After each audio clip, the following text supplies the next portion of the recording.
Hello everyone, ओम नमः शिवाय and welcome back to the channel. I hope कि आप सभी ठीक होंगे और अपना भी ध्यान रख रहे होंगे और आप सभी की तैयारी अच्छे से चल रही होगी। तो अब यूपीएसआई की स्टडी स्टार्ट करने वाले हैं। वैसे अभी ये तो नहीं पता कि यूपीएसआई के फॉर्म कब आएंगे, लेकिन जब भी आएंगे, क्योंकि ऐसा बोला जा रहा है कि 2025 में तो आ ही जाएंगे, तो बेहतर है कि हम पहले से ही तैयारी करना स्टार्ट कर दें, वरना ऐसा होगा कि यूपीएसआई के फॉर्म आएंगे और उसके 1 या 2 मंथ बाद एग्जाम करा लिया जाएगा। तो इसलिए बेटर है कि हम अपनी पढ़ाई अभी से स्टार्ट कर दें, क्योंकि अभी अदर कोई एग्जाम फॉर्म नहीं निकले हुए हैं, तो शायद इससे सबसे पहले यूपीएसआई की ही भर्ती आ सकती है। तो सब्जेक्ट मुझे जहां तक लगता है कि आप सभी को सब्जेक्ट पता होगा। मेनली 4 सब्जेक्ट होते हैं जो इस वाले एग्जाम में आते हैं। हिंदी का पार्ट होता है, हिंदी के 40 क्वेश्चन होते हैं और मैथ के भी 40 क्वेश्चन होते हैं, रीजनिंग के 40 क्वेश्चन होते हैं। उसके बाद 40 क्वेश्चन होते हैं जीके जीएस वाले पार्ट के, जिसके अंदर 2 पार्ट में डिवाइड होता है जीके जीएस वाला पार्ट, जिसमें से 24 क्वेश्चन तो होंगे हमारे मूल विधि या फिर कॉन्स्टिट्यूशन वाला पार्ट जिसको हम बोल सकते हैं, यानी कि संविधान से रिलेटेड ही क्वेश्चन होंगे, 24 क्वेश्चन होंगे। और 16 क्वेश्चन होंगे वो जीके का पार्ट होंगे, जिसमें जीके के क्वेश्चन होंगे। तो अब देख सकते हो मिनिमम, मतलब अब आप देखोगे ना, तो ये जो जीके वाला पार्ट था और जो कॉन्स्टिट्यूशन वाला पार्ट था, दोनों को एक ही जगह पर कंबाइन करके पूरे 40 नंबर का बनता है ये। तो इसलिए इसको 4 पार्ट में डिवाइड करेंगे, हिंदी, मैथ, रीजनिंग और जीके जीएस वाला पार्ट।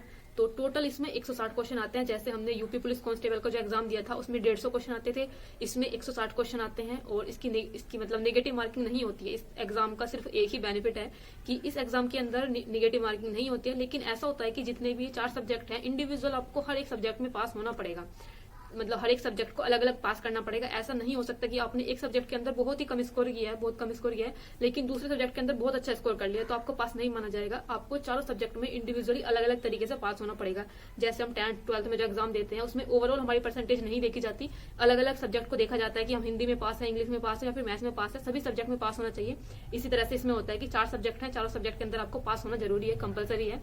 तो इस तरह से 4 सब्जेक्ट हैं जिसमें 160 क्वेश्चन है।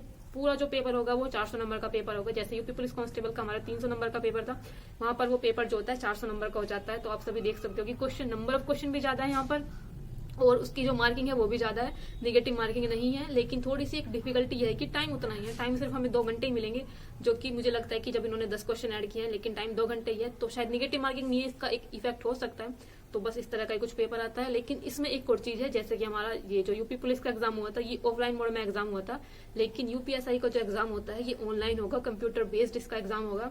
तो थोड़ा सा देखते हैं कि अभी कंप्यूटर वाले एग्जाम का क्या क्या चीजें रह सकती हैं, क्योंकि ऑफलाइन एग्जाम का एक्सपीरियंस भी मैं देख चुकी हूँ। मेरे यूपी पुलिस के एग्जाम में भी काफी क्वेश्चन गलत हो गए थे गोला बढ़ने की वजह से।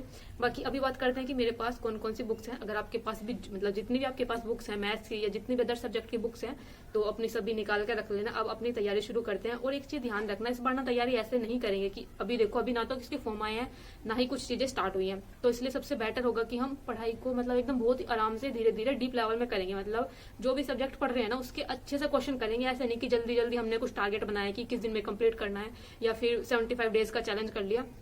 तो उससे बेटर है कि हम धीरे धीरे जो भी सब्जेक्ट पढ़ रहे हैं उसको एकदम डीप लेवल में अच्छे तरीके से पढ़ें, क्योंकि अभी एग्जाम फॉर्म वगैरह भी नहीं आए हैं। जब इसके फॉर्म वगैरह आ जाएंगे, फॉर्म फिल होना स्टार्ट हो जाएंगे, तब तो हम थोड़ी स्पीड अच्छी कर लेंगे। लेकिन अभी फिलहाल ऐसा करेंगे कि जिस भी सब्जेक्ट को पढ़ रहे हैं उसको इतने अच्छे से पढ़ो, मतलब जैसे मैथ का अगर हम पहला टॉपिक पढ़ रहे हैं परसेंटेज वाला, उसको इतने अच्छे से उसके इतने सारे क्वेश्चन कर लो ना कि मतलब एक ही चैप्टर के अंदर 300 से 400 क्वेश्चन कर लेने आराम से। मेरे पास 2-3 अलग अलग बुक्स है मैथ्स की, तो मैं सोच रही हूँ कि सभी से अलग अलग पढ़ना स्टार्ट करेंगे। फिलहाल तो मैं आप सभी को अपनी बुक्स दिखा देती हूँ।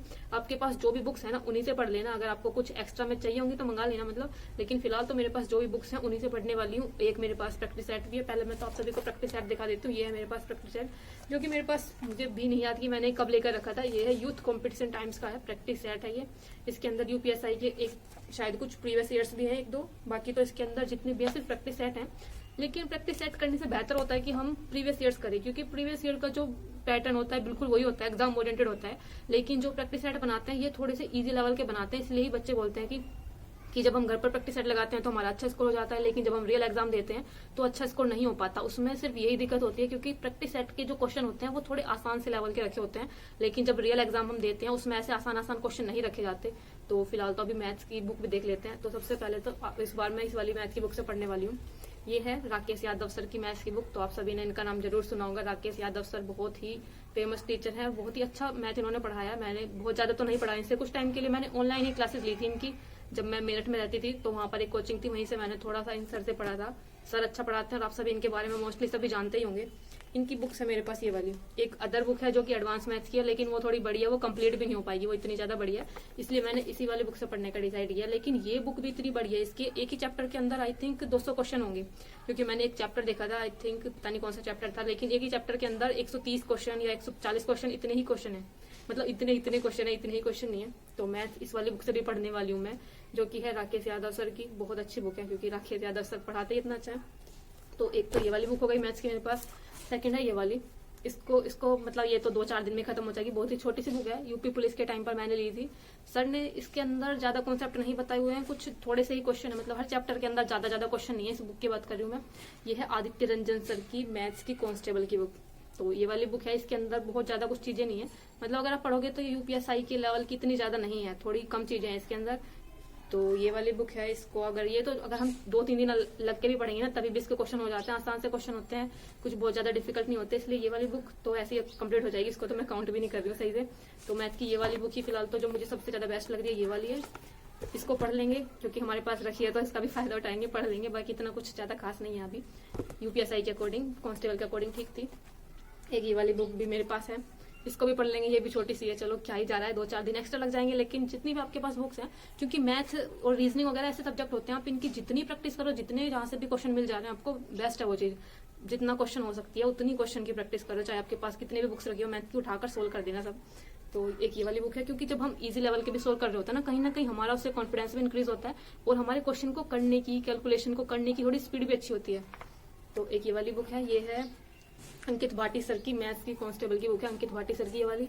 तो अभी मैंने आप सभी को दिखा दिया, मेरे पास 3 मैथ्स की बुक है, सबसे जो ज्यादा मुझे बेस्ट लगी है वो है राकेश यादव सर की, बड़ी भी बुक है और क्वेश्चन भी काफी सारे हैं, और हर एक क्वेश्चन का अच्छे से डिटेल में सोल्यूशन कराया हुआ है, जो सोल्यूशन देते हैं। तो ये वाली बुक्स हैं। और हिंदी की अगर मैं बात करूँ, सबसे पहले तो हिंदी की मेरे पास ये वाली बुक है, जो मैंने यूपी पुलिस के भी टाइम पर पढ़ी थी। बुक काफी अच्छी है, मैंने पूरी पढ़ भी रखी है, लेकिन एक वो क्या वाला पार्ट ही होता है जो हमें थोड़ा सा पढ़ना पड़ता है, जिसके क्वेश्चन हमारे गलत हो जाते हैं। बाकी जो कॉन्सेप्ट वाले क्वेश्चन होते हैं वो तो बहुत ही कम किसी के गलत होते होंगे, लेकिन थोड़ा सा वो क्या वाला पार्ट जरूर गलत हो जाता है, जिसमें समुच्चारित शब्द और विपरीत शब्द और इस तरह की चीजें आती हैं, उसमें थोड़ी सी मिस्टेक हो जाती है। ये है अरिहंत की है ये, और इनके जो लेखक है ओंकारनाथ वर्मा की है, ये ओंकारनाथ वर्मा जी की है, अरिहंत की बुक है, अच्छी बुक है ये भी। और इसके अंदर साहित्य का भी बहुत सारा पार्ट है, अगर आपको साहित्य वाला पार्ट कहीं से नहीं मिल रहा है या कहीं ऑनलाइन क्लासेस नहीं मिल पा रही है, इसके अंदर साहित्य का बहुत सारा पार्ट है।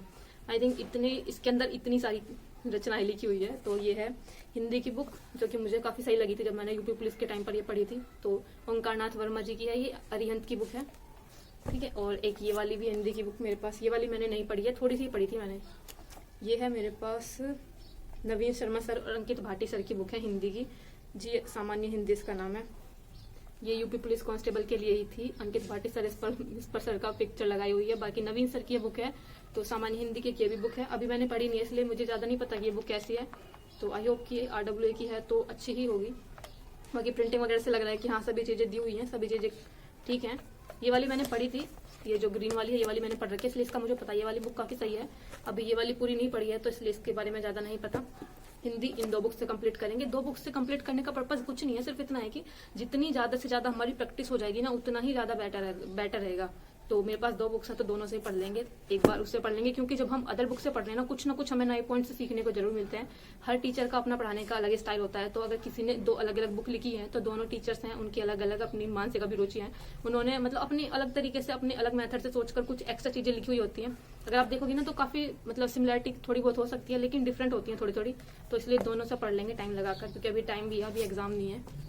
इसके बाद आती है रीजनिंग की, जो कि थोड़ा सा डिफिकल्ट वाला पार्ट हो जाता है, क्योंकि कुछ क्वेश्चन होते हैं रीजनिंग के थोड़े जो अटक जाते हैं, जो मुझे थोड़े डिफिकल्ट लगते हैं, जैसे कि सीरीज वाला पार्ट हो गया। सीरीज के क्वेश्चन मेरे जल्दी से सोल्व नहीं होते, सीरीज में अटक जाती हूँ मैं, जो न्यूमेरिकल सीरीज होती है, इसलिए रीजनिंग की वाली बुक हो गई एक। तो ये वाली है अंकित भाटी सर ही बने हुए, सभी बुक्स पर सिर्फ अंकित भाटी सर की पिक्चर लगी हुई है।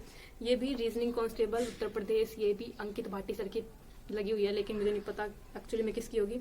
तो बाइलिंगुअल बुक है, ये भी बुक सही है, मैंने पढ़ी थी यूपी पुलिस के टाइम पर, इतनी बड़ी है ये। और सबसे लास्ट में आती है जो सबसे बड़ी बुक है, और आई होप कि आपके पास भी जरूर होगी ये वाली रीजनिंग की बुक, जो कि है राहुल शर्मा सर की। यूपी पुलिस के टाइम पर इन सर से हमने रीजनिंग पढ़ी थी, मोस्टली यही सर पढ़ाते थे, ये रहे यहाँ पर। तो अंकित भाटी सर यहाँ पर भी हैं, अंकित भाटी सर इधर है, ये रहे राहुल शर्मा सर। तो सबसे जो लास्ट बुक आती है रीजनिंग की, यही है मेरे पास, जो सबसे बड़ी है। और मुझे लगता है कि एक बार मैंने इसको स्टार्ट किया तो पता नहीं कब जाकर ये खत्म होगी, क्योंकि ऐसा नहीं है कि सिर्फ इसके अंदर मतलब छोटे छोटे से क्वेश्चन है। एक ही चैप्टर को कंप्लीट करने में आपको बहुत टाइम लग जाएगा, क्योंकि बहुत सारे क्वेश्चन है एक ही चैप्टर के अंदर, और चैप्टर भी बहुत सारे हैं। मुझे लगता है कुछ तो चैप्टर्स ना एक्स्ट्रा ही होंगे जो शायद यूपीएसआई के एग्जाम में आते भी नहीं होंगे। इस तरह के भी चैप्टर्स हो सकते हैं। देखो इसके अंदर 48 चैप्टर्स है। अब आप खुद ही बताइए कैसे इतनी जल्दी कंप्लीट हो जाएगी। 48 चैप्टर्स हैं। तो चलो पढ़ते हैं, कोई नहीं, धीरे धीरे पढ़ेंगे। 2 बुक्स हैं रीजनिंग की, तो दोनों से पढ़ते रहेंगे धीरे धीरे करके।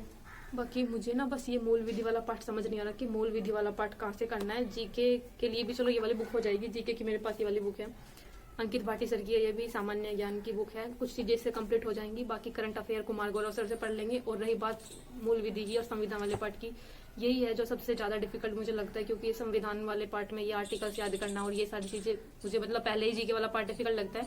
और जीके के साथ साथ अगर संविधान कॉन्स्टिट्यूशन के क्वेश्चन अलग से आ जाते हैं तो ये इसको और डिफिकल्ट बना देता है। और जबकि क्वेश्चन संविधान वाले पार्ट के ज्यादा है, 24 क्वेश्चन उसके हैं, बाकी जीके वाले पार्ट के क्वेश्चन सिर्फ 16 हैं। तो ये थोड़ा सा इसलिए डिफिकल्ट बन जाता है जब इसके अंदर कॉन्स्टिट्यूशन वाला पार्ट आ जाता है। बाकी आई होप कि ठीक ठाक हो जाए, क्योंकि नेगेटिव मार्किंग भी नहीं है, तो इसलिए थोड़ी चीजें अच्छी हो जानी चाहिए। बाकी टाइम मुझे लगता है कि थोड़ा सा कम है, क्योंकि 160 क्वेश्चन है। और उसके बाद क्वेश्चन भी ऐसे मुझे नहीं लगता कि जैसे यूपी पुलिस के एग्जाम में आए थे इस तरह के क्वेश्चन होंगे। मुझे लगता है कि कुछ बहुत ही अलग लेवल के डिफरेंट तरह के क्वेश्चन हो सकते हैं। अभी मैंने प्रीवियस ईयर नहीं देखा है, उससे ही पता चल पाएगा कि किस तरह के क्वेश्चन होते हैं। क्योंकि जब मैंने ये प्रैक्टिस सेट देखा तो मुझे नॉर्मल से ही लगे क्वेश्चन, ज्यादा ऐसे नहीं थे कि बहुत डिफिकल्ट नहीं हो पाएंगे। प्रैक्टिस सेट के अंदर तो इजी थे, लेकिन रियल एग्जाम में मुझे नहीं लगता कि इस तरह के क्वेश्चन आते होंगे। कुछ अलग ही हाई लेवल के अच्छे से क्वेश्चन आते होंगे। तो अब की इस बार थोड़ी अच्छी तरह से तैयारी करेंगे, आई होप की हो जाए। बाकी निगेटिव मार्किंग नहीं है, बस इसका मुझे यही थोड़ा सा बेनिफिट लग रहा है। बट इसका ये बेनिफिट यहाँ पर जाकर कम हो जाता है जब हमें पता चलता है कि हमें अलग अलग सब्जेक्ट पास करना पड़ेगा, जिसमें हमें कॉन्स्टिट्यूशन या जीके जीएस वाले पार्ट में मिनिमम क्वेश्चन अटेम्प्ट करने होंगे, यानी कि मिनिमम हमें क्राइटेरिया पूरा करना ही पड़ेगा। अगर हम जीके जीएस वाले पार्ट में बहुत कम स्कोर करते हैं तो हमारा अदर पार्ट का भी स्कोर नहीं माना जाएगा। ये थोड़ी सी डिफिकल्ट चीज है। बाकी इस तरह से तैयारी शुरू करेंगे। अभी अपनी बुक्स वगैरह निकाल कर रख लो, 1-2 दिन जो भी आपको अपना टाइम टेबल बनाना है, जितनी भी आपको बुक्स निकाल कर रखनी है, जहाँ भी आपने रख रखी हो सब इकट्ठा करके रख लो। जो भी आपके पास बुक्स है, मैथ की आपके पास जो भी बुक्स है, हो सकता है कि आपके पास अलग बुक्स होंगी, मेरे पास अलग बुक्स हैं, जो भी आपके पास बुक्स हैं वहीं से पढ़ना शुरू कर देंगे। और बाकी रही बात, अगर मॉक टेस्ट लगाने हैं, Sunday to Sunday mock test भी लगा लिया करेंगे, जिसमें आप 2 चीजें यूज कर सकते हो। या तो आप टेक्स्ट बुक का लगा लो, क्योंकि एग्जाम ओरिएंटेड होता है, बिल्कुल जिस लेवल पर हम पढ़ रहे होते हैं, जिस टाइप के क्वेश्चन एग्जाम में आते हैं उसी टाइप के क्वेश्चन टेक्स्ट बुक पर होते हैं। बाकी आप आरडब्ल्यू से भी लगा सकते हो। अगर आपको लगता है कि थोड़े से हाई लेवल के क्वेश्चन करने हैं तो आरडब्ल्यू पे लगा लिया करना। बाकी अगर आपको ठीक ठाक से लेवल के जिस तरह का एग्जाम आता है उसी तरह के क्वेश्चन करने हैं तो टेक्स्ट बुक ही ठीक रहेगा। ये 2 ऐप है जहाँ से हम अपने मॉक टेस्ट डेली लगा सकते हैं। बाकी प्रैक्टिस सेट मतलब प्रैक्टिस लगानी है, प्रैक्टिस सेट करनी है तो फिर ऑफलाइन चीजें ठीक रहेंगी। तो इस तरह से अपनी तैयारी करेंगे। और आप कोई सजेशन देना चाहो किसी बुक से रिलेटेड कि आप ये वाली बुक ले सकते हो दीदी, तो प्लीज जरूर बताना। और रही बात बैच की, तो बैच लेने का मेरा ऐसा कुछ मन नहीं है, क्योंकि बैच लेने में आपका टाइम वेस्ट हो जाता है।